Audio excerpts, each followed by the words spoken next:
Hi friends, welcome back to my channel. First time ನಾನು videos ನೋಡ್ತಿದ್ರೆ please subscribe ಮಾಡಿ, support ಮಾಡಿ, like ಮಾಡಿ, ಶೇರ್ ಮಾಡಿ. ಏಲಿಯನ್ ಏಮಿಯೋ ಮೇಲೆ ಕೋಪ ಮಾಡಿಕೊಂಡು ಅವನೇ ನೋಡ್ತಿರ್ತಾನೆ. ಮ್ಯಾಚ್ ಸ್ಟಾರ್ಟ್ ಆಗೋದಕ್ಕಿಂತ ಮೊದಲು ಅವನ ತಮ್ಮ ಹೇಳಿದ ಮಾತನ್ನೆಲ್ಲ ನೆನಪು ಮಾಡ್ಕೋತಾನೆ. ಬ್ರೇಕ್ಫಾಸ್ಟ್ ಮಾಡಬೇಕಾದ್ರೆ ಏಮಿಯೋ ಹೇಳಿರ್ತಾನೆ, ಚಿಕ್ಕ ವಯಸ್ಸಿನಲ್ಲೇ ರೂನಿಂಗ್ನ ಮೀಟ್ ಮಾಡಿ ಅವಳ ಸ್ಕೆಚ್ಚನ್ನು ಸಹ ಬಿಡಿಸಿದ್ದೆ. ಆಗ ಏಲಿಯನ್ ಹೇಳ್ತಾನೆ, ಪರವಾಗಿಲ್ಲ, ನೀನೀಗ ಬ್ರೇಕ್ಫಾಸ್ಟ್ ಮಾಡು. ಆಗ ಹೇಮಿಯೋ ಹೇಳ್ತಾನೆ, ಅಣ್ಣ, ರೂನಿಂಗ್ಗೆ ವೈಲಿನ್ ನುಡ್ಸೋದನ್ನ ನಾನೇ ಕಲಿಸಿದ್ದು. ಅವಳು ನುಡಿಸ್ತಾ ಇದ್ದ ಟ್ಯೂನನ್ನ ನಾವಿಬ್ರು ಸೇರಿ ಪ್ರಿಪೇರ್ ಮಾಡಿದ್ದು. ಏಲಿಯನ್ಗೆ ಅವನ ಮಾತು ಕೇಳಿ ಕೇಳಿ ಕೋಪ ಜಾಸ್ತಿ ಆಗ್ತಿರುತ್ತೆ. ಅವ್ನು ಹೇಳ್ತಾನೆ, ನನಗೆ ಅರ್ಥ ಆಯ್ತು, ಆದ್ರೆ ಅದೆಲ್ಲ ಫಾಸ್ಟು, ಈಗ ಅದೆಲ್ಲ ಯಾಕೆ, ಬಿಟ್ಬಿಡು. ಆಗ ಏಮಿಯೋ ಮೇನ್ ಪಾಯಿಂಟ್ನ ಹೇಳ್ತಾನೆ, ಅಣ್ಣ, ರೂನಿಂಗ್ ಎಲ್ರ ಮುಂದೆ ನಿಮ್ಗೆ ಪ್ರಪೋಸ್ ಮಾಡಿದ್ಲು. ಯಾಕಂದ್ರೆ ಅವಳು ಚಿಕ್ಕ ವಯಸ್ಸಿನ ಫ್ರೆಂಡು ನೀವು ಅಂತ ಅನ್ಕೊಂಡ್ಲು, ಆದ್ರೆ ಅದು ನಾನು. ಏಲಿಯನ್ಗೆ ಅವನ್ ಮಾತು ಕೇಳಿ ತುಂಬಾನೇ ಬೇಜಾರಾಗುತ್ತೆ. ಸಡನ್ ಆಗಿ ಮೇಲೆದ್ದು ಹೇಳ್ತಾನೆ, ನಾನ್ ನಿನಗೆ ಆಗ್ಲೇ ಹೇಳಿಲ್ವಾ, ಅದೆಲ್ಲ ಪಾಸ್ಟು. ಚಿಕ್ಕ ವಯಸ್ಸಲ್ಲಿ ನಿನ್ನ ಅವಳು ಇಷ್ಟಪಟ್ಟಿರ್ಬೋದು, ಈಗ ಅವಳ ಜೊತೆ ಇರೋದು ನಾನು, ಫ್ಯೂಚರ್ ಅಲ್ಲೂ ಕೂಡ ನಾನೇ ಇರ್ತೀನಿ. ಅದರಿಂದ ನೀನು ಎಲ್ಲ ಪಾಸ್ಟ್ ಅನ್ನು ಕೂಡ ಮರ್ತ್ಬಿಡು. ಏಮಿಯೋ ಏಲಿಯನ್ ಅಷ್ಟು ಕೋಪ ಮಾಡ್ಕೊಂಡಿರೋದನ್ನ ನೋಡಿ ಏನನ್ನು ಕೂಡ ಹೇಳೋದಿಲ್ಲ. ಇದ್ರ ಅರ್ಥ ಏಲಿಯನ್ಗೆ ಕನ್ಫರ್ಮ್ ಆಗಿದೆ, ರೂನಿಂಗ್ನ ಅವನು ಕೂಡ ಇಷ್ಟಪಡ್ತಿರ್ತಾನೆ. ಸ್ಟೋರಿ ಮತ್ತೆ ಪ್ರೆಸೆಂಟ್ ಬರುತ್ತೆ. ಇಬ್ರು ಕೂಡ ತುಂಬಾ ಚೆನ್ನಾಗಿ ಆಟ ಆಡ್ತಿರ್ತಾರೆ. ಏಮಿಯೋ ಬಾಲ್ ತಗೊಂಡು ಇನ್ನೇನು ಬ್ಯಾಸ್ಕೆಟ್ ಒಳಗಡೆ ಹಾಕ್ಬೇಕಾಗಿರುತ್ತೆ. ಅಷ್ಟರಲ್ಲಿ ಅಲ್ಲಿಗೆ ರೂನಿಂಗ್ ಕೂಡ ಬಂದಿರ್ತಾಳೆ. ಅವಳನ್ನ ನೋಡ್ತಾ ಹಾಗೆ ನಿಂತಿರ್ತಾನೆ. ಅದೇ ಸಮಯಕ್ಕೆ ಏಲಿಯನ್ ಅವನ ಕೈಲಿದ್ದ ಬಾಲನ್ನ ತಗೊಂಡು ಬ್ಯಾಸ್ಕೆಟ್ ಒಳಗಡೆ ಹಾಕಿ ಅವನೇ ವಿನ್ ಆಗ್ತಾನೆ. ತುಂಬಾನೇ ಖುಷಿಯಾಗಿರ್ತಾನೆ. ಏಮಿಯೋ ಕಡೆ ನೋಡ್ತಾನೆ, ಆದ್ರೆ ಏಮಿಯೋ ರೂನಿಂಗ್ ನೋಡ್ತಿರೋದನ್ನ ನೋಡಿ ಏಲಿಯನ್ಗೆ ಸ್ವಲ್ಪ ಕೂಡ ಇಷ್ಟ ಆಗಲ್ಲ. ಮತ್ತೊಂದ್ ಕಡೆ ಶೈನ್ ಕೂಡ ಅದನ್ನ ನೋಟಿಸ್ ಮಾಡಿ ಹೇಳ್ತಾಳೆ, ಒಬ್ಬ ಪ್ರಿನ್ಸಸ್ಸೇ ಎಲ್ಲರ ಗಮನನು ತನ್ನ ಕಡೆನೆ ಸೆಳ್ಕೊಂಡ್ಬಿಡ್ತಾಳೆ. ಈ ಸೀನ್ ಇಲ್ಲಿಗೆ ಕಟ್ ಆಗುತ್ತೆ. ಎಲ್ರು ಕೂಡ ಶೈನ್ ಒಬ್ಳನ್ನ ಬಿಟ್ಟು ಅಲ್ಲಿಂದ ಹೊಟ್ಟೋಗಿರ್ತಾರೆ. ಶೈನ್ಗೆ ತುಂಬಾನೇ ಹೊಟ್ಟೆ ಹಸುವಾಗಿರೋದ್ರಿಂದ ಅವಳ ಕೈಲಿ ಅಲ್ಲಿಂದ ಹೋಗೋದಿಕ್ಕೂ ಕೂಡ ಆಗ್ತಿರಲ್ಲ. ಅದೇ ಸಮಯಕ್ಕೆ ಅವಳ ಕ್ಲಾಸ್ಮೇಟ್ ಒಬ್ಬ ಹುಡ್ಗ ಎಕ್ಸ್ಪೈರಿ ಡೇಟ್ ಆಗಿರೋ ಬ್ರೆಡ್ನ ಬಿಸಾಕೋದಿಕ್ಕೆ ಅಂತ ತಗೊಂಡೋಗ್ತಿರ್ತಾನೆ. ಅದನ್ನ ನೋಡಿ ಅವಳು ಕೇಳ್ತಾಳೆ, ನೀನು ನನ್ನ ಕ್ಲಾಸ್ಮೇಟ್ ಅಲ್ವಾ, ನಾನು ನಿನಗೆ ಹೆಲ್ಪ್ ಮಾಡ್ಲಾ ಇದನ್ನ ಬಿಸಾಕೋದಿಕ್ಕೆ. ಆಗ ಆ ಹುಡ್ಗ ಹೇಳ್ತಾನೆ, ಮಾಡಬಹುದು, ಆದ್ರೆ ಮೊದಲು ನನ್ನ ಹೆಸರೇನು ಅಂತ ಹೇಳ್ಬೇಕಾಗುತ್ತೆ. ಆದ್ರೆ ಶೈನ್ ಸೈಲೆಂಟ್ ಆಗಿ ನಿಂತ್ಕೊಂಡ್ಬಿಡ್ತಾಳೆ. ಯಾಕಂದ್ರೆ ಆ ಹುಡುಗನ ಹೆಸರು ಏನು ಅಂತ ಗೊತ್ತಿರಲ್ಲ.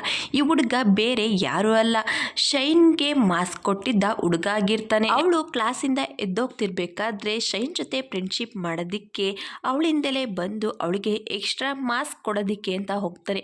ಆಗ ಅವಳು ಹೇಳ್ತಾಳೆ, ರೂನಿಂಗ್ ಮಾತ್ರ ಮೆಡಿಸನ್ ಕೊಡ್ತೀರಾ, ನನಗ್ ಮಾತ್ರ ಮಾಸ್ಕ್ ಕೊಡ್ತೀರಾ, ಯಾಕೆ ಅವಳಿಗೆ ಮಾತ್ರ ಹುಷಾರಿಲ್ವಾ, ನನ್ಗೇನಾದ್ರೂ ಅಲರ್ಜಿ ಆಗಿದ್ಯಾ, ನನ್ನಿಂದ ಬೇರೆಲ್ರಿಗೂ ಸ್ಪ್ರೆಡ್ ಆಗುತ್ತಾ, ನನಗಿದು ಬೇಡ, ನಾನೇನು ಡಸ್ಟ್ಬಿನ್ ಅಲ್ಲ ಅಂತ ಹೇಳಿ ಮಾಸ್ಕ್ ಅನ್ನ ಬಿಸಾಕಿ ಅಲ್ಲಿಂದ ಹೊರಟೋಗ್ತಾಳೆ. ಪ್ರೆಸೆಂಟ್ ನಲ್ಲಿ ಆ ಹುಡುಗ ಕೇಳ್ತಾನೆ, ನೀನು ಡಸ್ಟ್ಬಿನ್ ಅಲ್ಲ ಅಂತ ಹೇಳ್ದೆ, ಆದ್ರೆ ಈಗ ಡಸ್ಟ್ಬಿನ್ಗೆ ಬಿಸಾಕ್ಬೇಕಾಗಿರೋದನ್ನ ತಿನ್ನೋದಿಕ್ಕೆ ಕೇಳ್ತಿದ್ಯಾ. ನನಗ್ ಗೊತ್ತು ನೀನ್ ತುಂಬಾ ಬಡವಳು ಅಂತ, ನಾನು ಇದನ್ನ ಡಸ್ಟ್ಬಿನ್ಗೆ ಹಾಕ್ಬೇಕು ಅನ್ಕೊಂಡೆ. ನನ್ನ ಪ್ರಕಾರ ನೀನು ಕೂಡ ಡಸ್ಟ್ಬಿನ್ಗಿಂತ ಏನು ಕಡಿಮೆ ಇಲ್ಲ, ತಗೋ ಇದನ್ನ ಅಂತ ಹೇಳ್ತಾನೆ. ಅವನ ಮಾತು ಶೈನ್ಗೆ ತುಂಬಾನೇ ಅರ್ಟ್ ಮಾಡುತ್ತೆ. ಅದೇ ಸಮಯಕ್ಕೆ ಅಲ್ಲಿಗೆ ಏಮಿಯೋ ಬಂದು ಇದನ್ನೆಲ್ಲ ಕೇಳಿಸ್ಕೊಂಡಿರ್ತಾನೆ. ಅವನು ಹೇಳ್ತಾನೆ, ನೀನು ಸರಿಯಾಗಿ ಹೇಳ್ದೆ, ಈ ಕಸನ ಡಸ್ಟ್ಬಿನ್ಗೆ ಹಾಕ್ಬೇಕು, ನೀನು ಕೂಡ ನನಗೆ ಸ್ವಲ್ಪನಾದ್ರೂ ಡಸ್ಟ್ಬಿನ್ ಅನ್ನೋ ರೀತಿ ಕಾಣಿಸ್ತಾ ಇದೀಯಾ. ನೆಕ್ಸ್ಟ್ ಸೀನಲ್ಲಿ ಆ ಹುಡುಗ ಆ ಬ್ರೆಡ್ನೆಲ್ಲ ತಿಂತಾ ಇರ್ತಾನೆ. ಏಮಿಯೋ ಆ ಹುಡುಗಂಗೆ ತುಂಬಾ ಬೈತಾ ಇರ್ತಾನೆ. ಆಗ ಶೈನ್ ಹೇಳ್ತಾಳೆ, ಪ್ಲೀಸ್ ಇವನನ್ನ ಹೋಗೋದಿಕ್ಕೆ ಬಿಟ್ಬಿಡು ಅಂತ ಹೇಳಿ ರಿಕ್ವೆಸ್ಟ್ ಮಾಡ್ಕೋತಾಳೆ. ಅವಳ ಮಾತನ್ನ ಕೇಳಿದ್ಮೇಲೆ ಏಮಿಯೋ ಆ ಹುಡುಗನ್ನ ಅಲ್ಲಿಂದ ಹೋಗೋದಿಕ್ಕೆ ಹೇಳ್ತಾನೆ. ಶೈನ್ಗೆ ತುಂಬಾ ಹೊಟ್ಟೆ ಹಸುವಾಗಿರೋದ್ರಿಂದ ಅವಳ ಹೊಟ್ಟೆ ಸೌಂಡ್ ಮಾಡ್ತಿರುತ್ತೆ. ಏಮಿಯೋ ಅದನ್ನ ಕೇಳಿಸ್ಕೊಂಡು ಕ್ಯಾಂಟೀನ್ಗೆ ಹೋಗೋದಿಕ್ಕೆ ಹೇಳ್ತಾನೆ. ಆಗ ರೂನಿಂಗ್ ಹೇಳ್ತಾಳೆ, ನೀನ್ ನನ್ನ ಮೇಲೆ ಕನಿಕರ ತೋರಿಸ್ತಿದ್ಯಾ, ನೀನ್ ಕರೆದ ತಕ್ಷಣ ನಿನ್ ಜೊತೆ ಬಂದು ನಾನು ಊಟ ಮಾಡೋದಿಕ್ಕೆ. ಆಗ ಹೇಮಿಯೋ ಹೇಳ್ತಾನೆ, ಅಲ್ಲೋ, ನಿನ್ನನ್ನ ನೀನು ಸಿಂಡ್ರಲ್ಲ ಅಂತ ಅನ್ಕೊಂಡಿದ್ಯಾ, ನಿನ್ನ ಫೋರ್ಸ್ ಆಗಿ ಕರ್ಕೊಂಡೋಗಿ ನಿನ್ ಜೊತೆ ಊಟ ಮಾಡೋದಿಕ್ಕೆ. ನನ್ನ ಹತ್ರ ದುಡ್ಡಿದೆ, ನಿನ್ಗೆ ಹೊಟ್ಟೆ ಹಸುವಾಗಿದೆ, ಹೊಟ್ಟೆ ಹಸುವಾದಾಗ ಊಟ ಮಾಡ್ಬೇಕು ಅನ್ನೋದು ಮಾತ್ರ ನನಗೆ ಗೊತ್ತು ಅಂತ ಹೇಳಿ ಅವಳನ್ನ ಅಲ್ಲಿಂದ ಕರ್ಕೊಂಡೋಗ್ತಾನೆ. ಶೈನ್ ಕ್ಯಾಂಟೀನ್ಗೆ ಹೋದ್ಮೇಲೂ ಕೂಡ ನಾನ್ ಸ್ಟಾಪ್ ನನ್ಗಿದೆಲ್ಲ ಬೇಡ ಅಂತ ಹೇಳ್ತಾ ಇರ್ತಾಳೆ. ಆಗ ಹೇಮಿಯೋ ಹೇಳ್ತಾನೆ, ನೀ ನನ್ನ ಫ್ರೆಂಡು, ನಾನು ನಿನಗೆ ಟ್ರೀಟ್ ಕೊಡಿಸ್ಬೇಕು ಅಂತ ಹೇಳ್ತಾನೆ. ಅವನ ಮಾತನ್ನ ಕೇಳಿ ಅವಳಿಗೆ ಖುಷಿ ಆಗುತ್ತೆ. ಇವ್ನು ನನ್ನನ್ನು ಎಷ್ಟೊಂದು ಕೇರ್ ಮಾಡ್ತಾನೆ ಅಂತ ಹೇಳಿ ಸ್ಮೈಲ್ ಮಾಡ್ತಾ ಇಬ್ರು ಕೂಡ ಊಟ ಮಾಡೋದಿಕ್ಕೆ ಅಂತ ಕೂತ್ಕೋತಾರೆ. ಏಮಿಯೋ ಶೈನ್ ಮುಂದೆ ಮುಂದೆ ಅವನಿಗೆ ತುಂಬಾನೇ ಹೊಟ್ಟೆ ಹಸ್ವಾಗಿದೆ ಅನ್ನೋ ರೀತಿ ಗಬ ಗಬ ಅಂತ ಊಟ ಮಾಡ್ತಾನೆ. ಯಾಕಂದ್ರೆ ಶೈನ್ಗೆ ಮುಜುಗರ ಆಗ್ಬಾರ್ದು, ಅವಳು ಹೊಟ್ಟೆ ತುಂಬಾ ಊಟ ಮಾಡ್ಬೇಕು ಅಂತ ಈ ರೀತಿ ಮಾಡ್ತಾನೆ. ಶೈನ್ ಕೂಡ ಏಮಿಯೋ ಊಟ ಮಾಡ್ತಿರೋದನ್ನ ನೋಡಿ ಅವಳು ಕೂಡ ಹೊಟ್ಟೆ ತುಂಬಾ ಊಟ ಮಾಡ್ತಾಳೆ. ಏಮಿಯೋ ಶೈನ್ ಊಟ ಮಾಡ್ತಿದ್ರೆ ಅವಳನ್ನೇ ಪ್ರೀತಿಯಿಂದ ನೋಡ್ತಾ ಇರ್ತಾನೆ. ಅವಳು ಈಗಾಗಲೇ ಎಷ್ಟೊಂದು ಪ್ರಾಬ್ಲಮ್ನ ಫೇಸ್ ಮಾಡ್ತಿದ್ದಾಳೆ ಅಂತ. ಮತ್ತೊಂದು ಕಡೆ ಕ್ಯಾಟಿ ಜೊತೆ ರೂನಿಂಗ್ನ ನೋಡ್ತೀವಿ. ಏಲಿಯನ್ ನಿಂತಿರೋದನ್ನ ನೋಡಿ ಅವನಿಗೆ ಹಲೋ ಹೇಳೋದಿಕ್ಕೆ ಅಂತ ಬರ್ತಾಳೆ. ರೂನಿಂಗ್ನ ನೋಡಿ ಏಲಿಯನ್ನು ಕೂಡ ತುಂಬಾನೇ ಖುಷಿ ಆಗ್ತಾನೆ. ಇಬ್ರು ಕೂಡ ಹೊರ್ಗಡೆ ಕೂತಿರ್ಬೇಕಾದ್ರೆ ರೂನಿಂಗ್ಗೆ ತುಂಬಾನೇ ಕನ್ಫ್ಯೂಸ್ ಆಗ್ತಿರುತ್ತೆ. ಏಲಿಯನ್ಗೆ ಏನ್ ಹೇಳ್ಬೇಕು ಅಂತ ಅವಳಿಗೆ ಗೊತ್ತಾಗ್ತಿರಲ್ಲ. ಆಗ ಅವನು ಹೇಳ್ತಾನೆ, ನನಗೆ ಏಮಿಯೋ ಎಲ್ಲ ವಿಷಯನೂ ಹೇಳಿದಾನೆ. ನಿನ್ ಚಿಕ್ಕ ವಯಸ್ಸಿನ ಫ್ರೆಂಡು ಏಮಿಯೋ, ನೀನು ನನ್ನನ್ನ ಅವನು ಅಂತ ತಿಳ್ಕೊಂಡು ಕನ್ಫ್ಯೂಸ್ ಆಗಿ ಪ್ರಪೋಸ್ ಮಾಡಿದೆ. ರೂನಿಂಗ್ಗೆ ಅವನ್ ಮಾತು ಕೇಳಿ ಶಾಕ್ ಆಗುತ್ತೆ. ಅವಳು ಕೇಳ್ತಾಳೆ, ಏಮಿಯೋ ನಿಮ್ಗೆ ಎಲ್ಲ ವಿಷಯನೂ ಹೇಳಿದಾನ? ಆಗ ಏಲಿಯನ್ ಹೇಳ್ತಾನೆ, ನೀ ನನಗೆ ಎಲ್ರೂ ಮುಂದೆನೂ ಪ್ರಪೋಸ್ ಮಾಡಿದೆ. ಆಗ ನಾನ್ ನಿನಗೆ ಆನ್ಸರ್ ಮಾಡೋದಿಕ್ಕೆ ಆಗ್ಲಿಲ್ಲ, ಆದ್ರೆ ಈಗ ನಾನ್ ನಿನಗೆ ಆನ್ಸರ್ ಮಾಡ್ತೀನಿ. ಆನ್ಸರ್ ಏನು ಅಂದ್ರೆ ನೋ ಅಂತ ಹೇಳ್ತಾನೆ. ಅವನ್ ಮಾತು ಕೇಳಿ ರೂನಿಂಗ್ಗೆ ತುಂಬಾನೇ ಬೇಜಾರಾಗುತ್ತೆ. ಸೀನಿಯರ್ ಏಲಿನ್ಗೆ ನಾನು ಸ್ವಲ್ಪ ಕೂಡ ಇಷ್ಟ ಆಗ್ಲಿಲ್ಲ ಅಂತ ಹೇಳಿ ನಾನ್ ಸ್ಟಾಪ್ ಸಾರಿ ಅಂತ ಹೇಳ್ತಾನೆ ಇರ್ತಾಳೆ. ಎಲ್ಲ ಮಿಸ್ಅಂಡರ್ಸ್ಟ್ಯಾಂಡಿಂಗು. ಆಗ ಏಲಿಯನ್ ಹೇಳ್ತಾನೆ, ನಾನ್ ನಿನ್ ಸಾರಿ ಕೇಳೋದಿಕ್ಕೆ ಅಂತ ಬರ್ಲಿಲ್ಲ. ಆಗ ರೂನಿಂಗ್ ಹೇಳ್ತಾನೆ, ನನಗ್ ಗೊತ್ತು ನೀವು ನನ್ನನ್ನ ರಿಜೆಕ್ಟ್ ಮಾಡಕ್ ಬಂದಿದ್ರಿ, ಯಾಕಂದ್ರೆ ನೀವು ನನ್ನನ್ನ ಇಷ್ಟಪಡ್ತಿಲ್ಲ. ಆಗ ಏಲಿಯನ್ ರಿವೀಲ್ ಮಾಡ್ತಾನೆ, ನಾನ್ ನಿನ್ನನ್ನ ಲವ್ ಮಾಡ್ತಿಲ್ಲ, ತುಂಬಾನೇ ಇಷ್ಟಪಡ್ತಿದ್ದೀನಿ.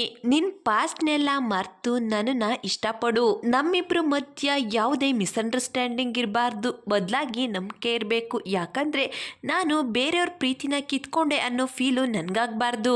ರೂನಿಂಗ್ ಅವನ್ ಮಾತ್ ಕೇಳಿ ಶಾಕ್ ಆಗ್ತಾಳೆ. ಏನನ್ನು ಕೂಡ ಹೇಳ್ತಾಳೆ, ಸೈಲೆಂಟ್ ಆಗಿ ಕೂತಿರ್ತಾಳೆ. ಏಲಿಯನ್ ಈ ರೀತಿ ಹೇಳ್ತಾನೆ ಅಂತ ಅವಳು ಎಕ್ಸ್ಪೆಕ್ಟ್ ಮಾಡಿರಲ್ಲ. ಮತ್ತೊಂದ್ ಕಡೆ ಏಮಿಯೋ ಶೈನ್ ಜೊತೆ ಕ್ಯಾಂಟೀನಿಂದ ಹೊರಗಡೆ ಬರ್ತಾನೆ. ಏಮಿಯೋಗೆ ಮನ್ಸಿಂದ ಥ್ಯಾಂಕ್ಸ್ ಹೇಳ್ತಾಳೆ, ತುಂಬಾನೇ ಖುಷಿಯಾಗಿರ್ತಾಳೆ. ಆಗ ಏಮಿಯೋ ಹೇಳ್ತಾನೆ, ರೂನಿಂಗ್ ಕೂಡ ನಿನ್ ಬಗ್ಗೆ ಕಾಳಜಿ ಮಾಡ್ತಾಳೆ, ನೀನ್ ಅನ್ಕೊಂಡಷ್ಟು ಕೆಟ್ಟೋಳಲ್ಲ. ಅವಳು ಏರ್ ಸ್ಟ್ರೈಟರ್ನು ಕೂಡ ನೀನೇ ಹಾಳ್ ಮಾಡಿರೋದು, ಅದನ್ನ ನೋಡಿದ್ರೆ ಗೊತ್ತಾಗ್ತಿತ್ತು ಯಾರೋ ಅದನ್ನ ಬೇಕು ಅಂತಲೇ ಹಾಳ್ ಮಾಡಿದ್ದಾರೆ ಅಂತ. ಅವನ್ ಮಾತ್ ಕೇಳಿ ಶೈನ್ಗೆ ಮೊದ್ಲು ತುಂಬಾನೇ ಕೋಪ ಬರುತ್ತೆ. ಆಮೇಲೆ ಅವಳ ತಪ್ಪನ್ನ ಒಪ್ಕೋತಾಳೆ. ಅವಳು ಹೇಳ್ತಾಳೆ, ನೀನ್ ಯಾವಾಗ್ಲೂ ಅವಳ ಪರವಾಗಿ ಮಾತಾಡ್ತೀಯ, ನನ್ ಪರವಾಗಿ ಯಾಕೆ ಮಾತಾಡಲ್ಲ? ಆಗ ಏಮಿಯೋ ಅವಳಿಗೆ ಅವನ್ ಕಾರ್ಡನ್ನ ಕೊಡ್ತಾ ಹೇಳ್ತಾನೆ, ಜಾಸ್ತಿ ಯೋಚನೆ ಮಾಡ್ಬೇಡ, ನೀನ್ ನನ್ ಫ್ರೆಂಡು, ಅದಕ್ಕೆ ನಾನು ಇದನ್ನ ನಿನಗ್ ಕೊಡ್ತಿದ್ದೀನಿ, ನೀನ್ ಇದನ್ನ ಯೂಸ್ ಮಾಡಬಹುದು ಅಂತ ಹೇಳಿ ತುಂಬಾನೇ ಫೋರ್ಸ್ ಮಾಡ್ತಾನೆ. ಶೈನ್ ಕೂಡ ಅದನ್ನ ತಗೋತಾಳೆ. ಆಮೇಲೆ ಏಮಿಯೋಗೆ ಸ್ವಲ್ಪ ಕ್ಲೋಸ್ ಆಗಿ ಹೇಳ್ತಾಳೆ, ನನ್ಗೆ ಗೊತ್ತಿರ್ಲಿಲ್ಲ ಏರ್ ಸ್ಟ್ರೈಟರ್ನ ಹಾಳ್ ಮಾಡಿದ್ರೆ ಇಷ್ಟು ದೊಡ್ಡ ಪ್ರಾಬ್ಲಮ್ ಆಗುತ್ತೆ, ರೂನಿಂಗ್ ಏರನ್ನು ಕೂಡ ಕಟ್ ಮಾಡ್ಬೇಕಾಗುತ್ತೆ ಅಂತ ನನಗೆ ಗೊತ್ತಿರ್ಲಿಲ್ಲ. ಹಿಂದೆಯಿಂದ ಏಲಿಯನ್ ರೂನಿಂಗ್ ಇಬ್ರು ಕೂಡ ಅವರಿಬ್ರು ಕ್ಲೋಸ್ ಆಗಿ ನಿಂತಿರೋದನ್ನ ನೋಡ್ತಾರೆ. ಆಗ ಏಮಿಯೋ ಹೇಳ್ತಾನೆ, ಓಕೆ ಓಕೆ ಇದು ಹುಡುಗಿರ್ ವಿಷಯ, ನನಗೆ ಅರ್ಥ ಆಗುತ್ತೆ ಅಂತ ಹೇಳಿ ಅಲ್ಲಿಂದ ಹೋಗ್ತಾನೆ. ಶೈನು ಕೂಡ ಅಲ್ಲಿಂದ ಹೋಗ್ತಾಳೆ. ರೂನಿಂಗ್ ಅವರಿಬ್ರು ಹೋಗ್ತಿರೋದನ್ನ ನೋಡಿ ಅವಳಿಗೆ ತುಂಬಾನೇ ಜಲಸಿ ಆಗ್ತಿರುತ್ತೆ. ಈ ರೀತಿ ನೋಡ್ತಾ ಇರ್ತಾಳೆ. ಏಲಿಯನ್ ಕೂಡ ರೂನಿಂಗ್ ನೋಡ್ತಿರೋದನ್ನ ನೋಟಿಸ್ ಮಾಡ್ತಾನೆ. ನಾವೀಗ ಮತ್ತೆ ಫ್ಲಾಶ್ ಬ್ಯಾಕ್ ನ ನೋಡ್ತೀವಿ. ಏಲಿಯನ್ ರೂನಿಂಗ್ಗೆ ಪ್ರಪೋಸ್ ಮಾಡಿದಾಗ ಅವಳಿಗೆ ಏನ್ ಹೇಳ್ಬೇಕು ಅಂತ ಅರ್ಥ ಆಗಲ್ಲ. ಆಗ ಏಲಿಯನ್ ಹೇಳ್ತಾನೆ, ನನ್ಗೆ ಅರ್ಥ ಆಗುತ್ತೆ, ನಿನಗೆ ಯೋಚನೆ ಮಾಡೋದಕ್ಕೆ ಸ್ವಲ್ಪ ದಿವಸ ಸಮಯ ಬೇಕು, ನಿನ್ನ ಹತ್ರ ಚಿಕ್ಕ ವಯಸ್ಸಿನ ಮೆಮೊರೀಸ್ ಇದೆ, ಅದಕ್ಕೆ ನಾನು ಕೂಡ ನಿನ್ ಮನ್ಸಲ್ಲಿ ನನ್ ಬಗ್ಗೆ ಕೆಲವೊಂದು ಮೆಮೊರೀಸ್ ಕ್ರಿಯೇಟ್ ಆಗೋ ಹಾಗೆ ಮಾಡ್ಬೇಕು. ನಮ್ಮಿಬ್ರು ಬಗ್ಗೆ ಒಳ್ಳೆ ಮೆಮೊರೀಸ್ ನಿನ್ ಮನ್ಸಲ್ಲಿ ಕ್ರಿಯೇಟ್ ಆದ್ಮೇಲೆ ಯೋಚನೆ ಮಾಡಿ ನನಗೆ ಆನ್ಸರ್ ಮಾಡು. ಆಗ ರೂನಿಂಗ್ ಕೂಡ ಅವನ್ ಮಾತ್ಗೆ ಒಪ್ಕೋತಾಳೆ. ರಾತ್ರಿ ಆಗಿರುತ್ತೆ. ಏಮಿಯೋ ಮಲ್ಕೊಂಡಿರ್ತಾನೆ. ರೂನಿಂಗ್ ಬಗ್ಗೆನೇ ಯೋಚನೆ ಮಾಡ್ತಿರ್ತಾನೆ. ನೋಡೋದಕ್ಕೆ ನನ್ ಮೇಲೆ ಅವಳು ಎಷ್ಟೊಂದು ಕೋಪ ಮಾಡ್ಕೊಂಡಿದ್ದಾಳೆ, ಅಷ್ಟೆಲ್ಲ ಹೇಳಿದ್ರು ಕೂಡ ನಾನು ಯಾಕೆ ಸುಮ್ಮನೆ ಇದ್ದೆ ಅಂತ ಹೇಳಿ ಸಡನ್ ಆಗಿ ಮೇಲೆ ಇದ್ದು ಕೆಳಗಡೆ ಜಂಪ್ ಮಾಡೋದಿಕ್ಕೆ ಅಂತ ಹೋಗ್ತಾನೆ. ಅಲ್ಲೇ ಇದ್ದ ಚಾನ್ ಮೋ ಮೇಲೆ ಬಿದ್ದೋಗ್ತಾನೆ. ಅದೇ ಸಮಯಕ್ಕೆ ಒಬ್ಬ ಕ್ಲಾಸ್ಮೇಟ್ ಡೋರ್ ಓಪನ್ ಮಾಡಿ ಒಳಗಡೆ ಬರ್ತಾನೆ, ಏನನ್ನೋ ಹೇಳ್ಬೇಕು ಅಂತ. ಈ ರೀತಿ ಪೊಸಿಷನ್ ಅಲ್ಲಿ ಇರೋದನ್ನ ನೋಡಿ ಡೋರ್ ಹಾಕೋತಾನೆ. ಮತ್ತೆ ಡೋರ್ ಓಪನ್ ಮಾಡಿ ಹೇಳ್ತಾನೆ, ನೀವೇನು ಯೋಚನೆ ಮಾಡಬೇಡಿ, ನಾನು ಈ ವಿಷಯನ ಯಾರಿಗೂ ಹೇಳೋದಿಲ್ಲ, ನೀವ್ ಏನ್ ಮಾಡ್ಬೇಕು ಅಂತ ಅನ್ಕೊಂಡಿದ್ರಿ ಅದನ್ನ ನೀವು ಕಂಟಿನ್ಯೂ ಮಾಡಿ ಅಂತ ಹೇಳಿ ಲೈಟ್ ಆಫ್ ಮಾಡಿ ಅಲ್ಲಿಂದ ಹೊರಟೋಗ್ತಾನೆ. ಅವನು ಹೋಗ್ತಿದ್ದಾಗೆ ಒಬ್ರು ಮುಖನ ಒಬ್ರು ನೋಡಿ ಸಡನ್ ಆಗಿ ಮೇಲೆ ಹೇಳ್ತಾರೆ. ನೆಕ್ಸ್ಟ್ ಡೇ ಏಮಿಯೋ ಕ್ಲಾಸಿಗೆ ಬರ್ತಾನೆ. ಎಲ್ರು ಕೂಡ ಅವನ ಮುಖನ ನೋಡಿ ನಗ್ತಿರ್ತಾರೆ. ಎಲ್ರು ಅನ್ಕೊಂಡಿರ್ತಾರೆ, ಚಾನ್ಮೋ ಏಮಿಯೋ ಇಬ್ರು ಕೂಡ ಲವ್ ರಿಲೇಶನ್ಶಿಪ್ ಅಲ್ಲಿ ಇದ್ದಾರೆ ಅಂತ. ಇದರಿಂದ ಚಾನ್ಮೋಗೂ ಕೂಡ ತುಂಬಾನೇ ಮುಜುಗರ ಅನಿಸ್ತಾ ಇರುತ್ತೆ. ಏಮಿಯೋ ಕತ್ ಬಗ್ಸ್ಕೊಂಡ್ ಬಂದು ಅವನು ಕೂಡ ಅವನ ಜಾಗದಲ್ಲಿ ಕೂತ್ಕೋತಾನೆ. ಇವರಿಬ್ರಿಗೂ ಎಕ್ಸ್ಪ್ಲೈನ್ ಮಾಡೋದಕ್ಕೆ ಏನು ಕೂಡ ರೀಸನ್ ಇರಲ್ಲ. ಇದೇ ವಿಷಯನ ಸೀನಿಯರ್ ಲೈಬ್ರರಿಲಿ ಮಾತಾಡ್ಕೊಂಡು ನಗ್ತಿರ್ತಾರೆ. ನನ್ಗೆ ಗೊತ್ತಿರ್ಲಿಲ್ಲ ಏಲಿಯನ್ ಬ್ರದರ್ಗೆ ಹುಡುಗನ ಮೇಲೆ ಇಂಟ್ರೆಸ್ಟ್ ಇದೆ ಅಂತ. ಏಮಿಯೋ ಕೂಡ ನಿಂತ್ಕೊಂಡು ಇದನ್ನೆಲ್ಲ ಕೇಳಿಸ್ಕೊತಾ ಇರ್ತಾನೆ. ರೂನಿಂಗು ಕೂಡ ಲೈಬ್ರರಿಲೇ ಇರ್ತಾಳೆ. ಅವಳು ಕೂಡ ಇದನ್ನೆಲ್ಲ ಕೇಳಿಸ್ಕೊಂಡು ಅವಳ ಕೈಲಿ ಸಹಿಸೋದಿಕ್ಕೆ ಆಗೋದಿಲ್ಲ. ಡೈರೆಕ್ಟ್ ಆಗಿ ಸೀನಿಯರ್ ಹತ್ರ ಬಂದು ಹೇಳ್ತಾಳೆ, ಸೀನಿಯರ್ ಏನಿದು ನಿಮ್ಮ ಮುಖದಲ್ಲಿ ರ್ಯಾಶಸ್ ಡಾರ್ಕ್ ಸ್ಪಾಟ್ ಎಲ್ಲ ಇದೆ, ನೋಡೋದಿಕ್ಕೆ ನಿಮಗೆ ತುಂಬಾನೇ ವಯಸ್ಸಾಗಿದೆ ಅನ್ನೋ ರೀತಿ ಕಾಣಿಸ್ತಾ ಇದ್ದೀರಾ. ಸೀನಿಯರ್ಗೆ ಕೋಪ ಬರುತ್ತೆ. ನನ್ ಮುಂದೆಲೆ ನನ್ನ ಮುಖದ ಬಗ್ಗೆ ಈ ರೀತಿ ಎಲ್ಲ ಮಾತಾಡೋದಕ್ಕೆ ನಿನಗೆ ಎಷ್ಟು ಧೈರ್ಯ? ಆಗ ರೂನಿಂಗ್ ಹೇಳ್ತಾಳೆ, ನಾನು ನಿಮ್ ರೀತಿಯಲ್ಲ, ಬೇರೆಯವ್ರ ಬಗ್ಗೆ ಅವ್ರ ಹಿಂದೆ ಈ ರೀತಿ ಎಲ್ಲ ಮಾತಾಡೋದಿಕ್ಕೆ. ಆಗ ಸೀನಿಯರ್ ನಿನ್ಗೆ ಸರಿಯಾಗಿ ಬುದ್ಧಿ ಕಲಿಸ್ತೀನಿ ಅಂತ ಹೇಳಿ ಅಲ್ಲಿಂದ ಹೊರಟೋಗ್ತಾರೆ.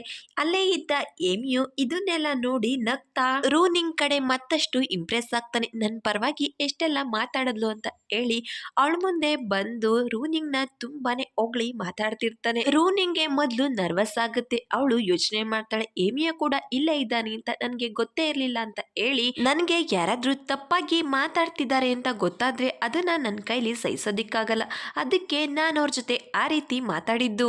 ನೀನು ಇಲ್ಲೇ ಇದ್ದೀಯಲ್ವಾ, ನಾನು ಬುಕ್ ತಗೊಳ್ಳೋದಿಕ್ಕೆ ನನಗೆ ಸಹಾಯ ಮಾಡಬಹುದಲ್ವಾ ಅಂತ ಕೇಳ್ತಾಳೆ.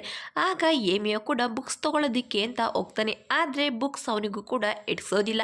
ಆಗ ರೂನಿಂಗ್ ಅವನನ್ನ ನೀನು ಕುಳ್ಳ ಕುಳ್ಳ ಅಂತ ಹೇಳಿ ರೇಗಿಸ್ತಿರ್ಬೇಕಾದ್ರೆ ಏಮಿಯೋ ಅವಳನ್ನ ಮೇಲೆತ್ತಿ ಇಡ್ಕೋತಾನೆ. ನಿನ್ಗೆ ಬೇಕಾಗಿರೋ ನಿನ್ ಫೇವ್ರೇಟ್ ಬುಕ್ಸ್ ನ ನೀನೇ ತಗೋ ಅಂತ. ಮೊದಲು ರೂನಿಂಗ್ಗೆ ಅವನು ಆ ರೀತಿ ಎತ್ತಿದ್ರಿಂದ ಕೋಪ ಬರುತ್ತೆ. ಆಮೇಲೆ ಅವನಿಗೆ ರೇಗಿಸೋದಿಕ್ಕೆ ಶುರು ಮಾಡ್ತಾಳೆ, ನನ್ಗೆ ಬುಕ್ಸ್ ಇನ್ನು ಎಟಗಿಸ್ತಾ ಇಲ್ಲ ಅಂತ. ಅದೇ ಸಮಯಕ್ಕೆ ಒಂದು ಏಮಿಯೋ ಕಾಲತ್ರ ಬರುತ್ತೆ. ಆ ಸ್ಟೂಲನ್ನ ಶೈನ್ ನೀವು ಇದನ್ನ ಯಾಕೆ ಯೂಸ್ ಮಾಡ್ತಿಲ್ಲ ಅಂತ ಅವಳೇ ತಳ್ಳಿರ್ತಾಳೆ. ಆಗ ಅವರಿಬ್ರಿಗೂ ಶಾಕ್ ಆಗುತ್ತೆ. ಶೈನ್ ಹೇಳ್ತಾಳೆ, ಈಗಾಗ್ಲೇ ಟೈಮ್ ಆಗಿದೆ, ನಾವಿಬ್ರು ಬೇಗ ಇಲ್ಲಿಂದ ಹೋಗ್ಬೇಕು. ಆಕ್ಚುಲಿ ಅವರಿಬ್ರು ಕ್ಯಾಂಟೀನ್ಗೆ ಹೋಗ್ತಿರ್ತಾರೆ.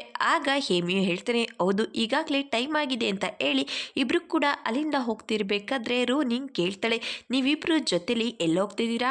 ಆಗ ಏಮಿಯೋ ಹೇಳ್ತಾನೆ, ಇದು ಸೀಕ್ರೆಟ್, ನಿನ್ಗೆ ಹೇಳೋದಿಕ್ಕಾಗಲ್ಲ. ಶೈನ್ ಮಾತ್ರ ತುಂಬಾನೇ ಖುಷಿಯಾಗಿರ್ತಾಳೆ. ಆದ್ರೆ ರೂನಿಂಗ್ಗೆ ಏಮಿಯೋನ ಬೇರೆ ಹುಡುಗಿರ್ ಜೊತೆ ನೋಡೋದಿಕ್ಕೆ ಅವಳಿಗೆ ಸ್ವಲ್ಪನೂ ಇಷ್ಟ ಇರೋದಿಲ್ಲ. ಇಲ್ಲಿಗೆ ಪಾರ್ಟ್ 7 ಎಂಡ್ ಆಗುತ್ತೆ. Thank you for watching.